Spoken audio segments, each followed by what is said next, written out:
Well, it's only been a week since my last video, and already some of the leaves are starting to turn yellow.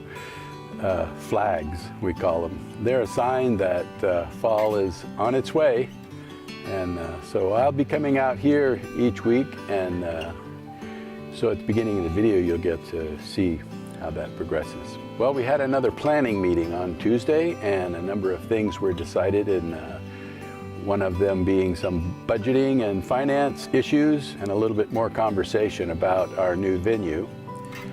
We will be, in next week's video, we'll be going out there, and you'll get to see what that venue looks like and why we want to go there. Also, Steve Brice announced the completion of his plans for the ice carving boot camp. This is a class that he's going to put on prior to building the park. This will be to bring some of the experienced artists up to speed on the plans for the park and give some new sculptors a chance to learn some new techniques in the art of sculpting ice. And in return, they will donate their time to help build the park. Good deal, huh? So we're still waiting for confirmation from the fairgrounds on our use of that venue. We have a meeting with them on the 29th, so that results of that should come out in the next week's video. There was also an attempt to take pictures of our board so you could see who is on the board, but we like to take the pictures outside, and it just so happens every time we have a board meeting, it rains. So more on that. If you haven't visited our website yet, be sure and click on that link down below, icealaska.com. You'll find a lot of information there. It's a new website. The interface is still being worked on, so if you have trouble finding something or something is confusing, be sure and let us know in the comments, and we can get on that. We're trying to steadily improve it, but we need input from our audience to let us know where our successes are and where we're not quite meeting your expectations. Okay, so as I promised last week, we went on a road trip. We went up to Chino Hot Springs, 60 miles northeast of Fairbanks, and talked to Steve and Heather Brice about what a cool job they have up there as full-time ice artists. Okay, folks, here we are at Chino Hot Springs Resort, just like I promised last week. And I have with me here Steve and Heather Brice, longtime competitors in the Ice Art Championships. So tell me, Steve, why don't you start off and tell us, how did you get involved in carving ice? I mean, yeah, it's a local carver, Steve Dean, heard that I was a sculptor and asked me to help him out.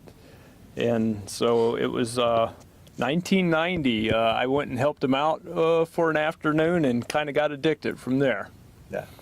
And Heather, you two met somewhere along the way during these championships. How did you get started? Yep, in '98 I was babysitting for a friend of mine and have a sculpting background, and she suggested I go try ice, and so I called her cousin and loved the medium, begged to be on the team that year, and we won the world championship, and I wore that medal around for probably a year. I was totally hooked. So well, that was, yeah, we've been carving since, together since. Yeah. And you guys have been a formidable team. Every year, the stuff that you guys do is amazing. I mean, the other sculptors come up, you know, and you're one of the teams that, you know, everybody's eyeballing. What are they going to do? So you have kind of a cool job that has to do with the place we're at. How did that all get started? Basically, the owner of the resort has been very much involved with the ice art in town. And he saw what I did in 1998. It was a piece called Limelight. It was this large gazebo with a life-size dancer in the middle of it. And I remember that. Yeah, I could see him looking over that and his brain clicking. And it was a few years later, he decided to do something out here at the hot springs, and he called me up and asked me if I'd be interested in building a a giant Gothic palace out at Chino Hot Springs, and I said I'd love to. I've got all the gadgets and gizmos to do that, and so we built this giant palace, and here it is. yeah, well, this is round 2. The first one melted. Yeah. Well, that's another story. I understand too. Oh yeah. So all of these pieces, and we'll take a look at the rest of the museum on the way out. But this is a kind of a full-time job maintaining all this artwork in here, isn't it? Yes. Yes. Yeah, we fight a process called sublimation, but we've minimized it a lot by the system, so that the double-walled wall system keeps that airflow at a buffer, which airflow is our enemy, that and heat. So we've really been able to maintain a lot of the pieces in here for a long time. So elements of a lot of it are almost going on 14 years, but we'll replace little pieces and parts here and there. Yeah. That's one of the things I found amazing is that some of that artwork out there has been around for what, 15, almost 14 years? Almost 14 years. 14 Yeah. years. And you don't ever replace the whole thing. It's just pieces and parts. With the jousting knights, so just pieces and parts with that. We've got a giant polar bear. We've sanded it some, cleared it up once every 6 months, but everything in here from the second we make it starts to slowly evaporate. Yeah. And if I could snap my fingers and have everything perfectly brand new, it would be spectacular, but that's not the way this works. So, but doing this year round, you have a lot of practice doing ice. It's no wonder your pieces in the competition turn out so well with all of the. We do. This is definitely a proving ground. We get to try something here. Yeah. And new tools, new techniques. If we want to do a practice run on something, though, we'll do it in here, and it can be an addition to our, things to see. Yeah. What's the temperature in here right now? It's 25. 25. Which is perfect. And incidentally, outside when we came in, it was 68 degrees out there. Yeah. Yeah.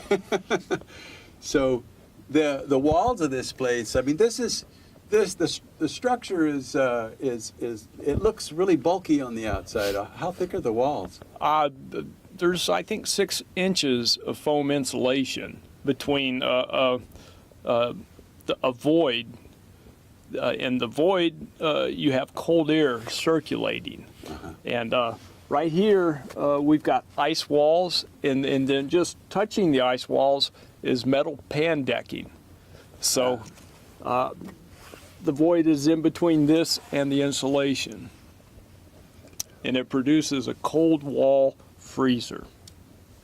Well, it's pretty amazing, and I'm sure you guys will have a full, what do you call it? You'll have a I'm going to cut this part out. Yep. So it's pretty amazing, the work, and I'm sure that it's going to keep you busy for years to come.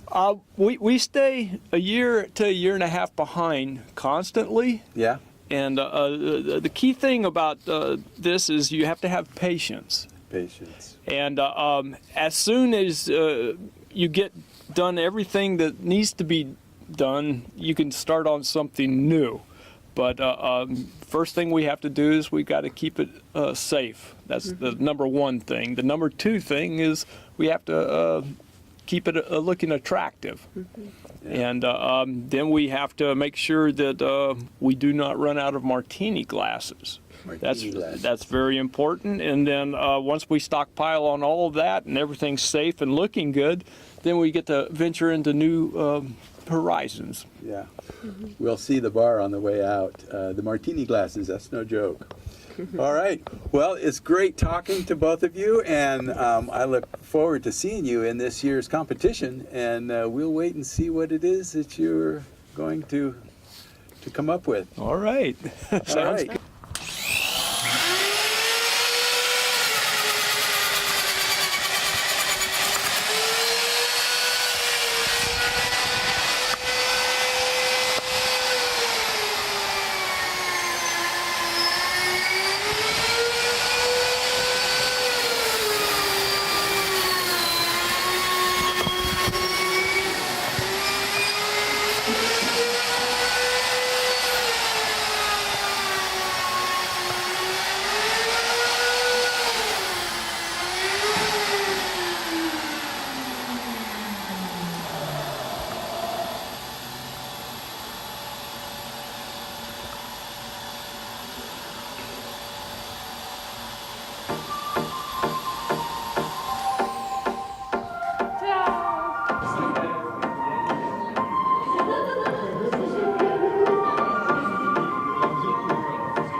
called and said she left her purse at the booth, a brown leather one.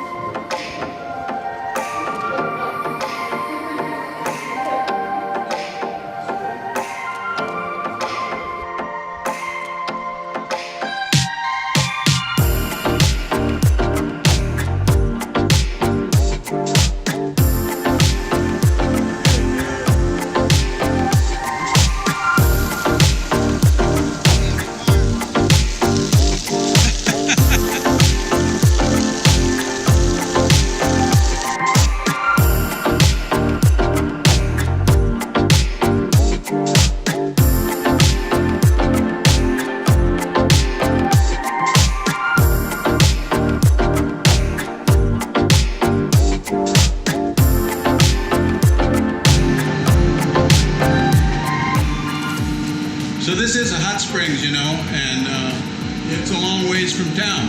There's no commercial power up here. Bernie Carl, the owner of this place, told me they used to burn thousands of gallons of diesel fuel to power big generators for all the buildings in this resort.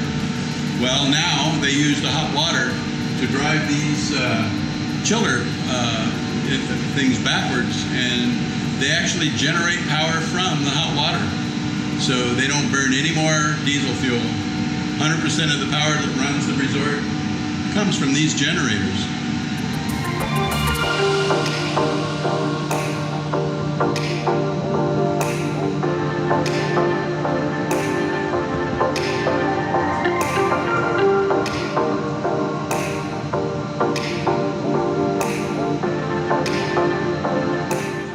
I had planned on interviewing a couple of more artists, but one of them I could not get out of the pool. So next week we're going on another trip. I'm just adding these road trips in to make our videos a little more interesting, so it's just not all business. We're going down to Gulkana to look at the HAARP facility. That's HAARP, the High Altitude Atmospheric Research Project.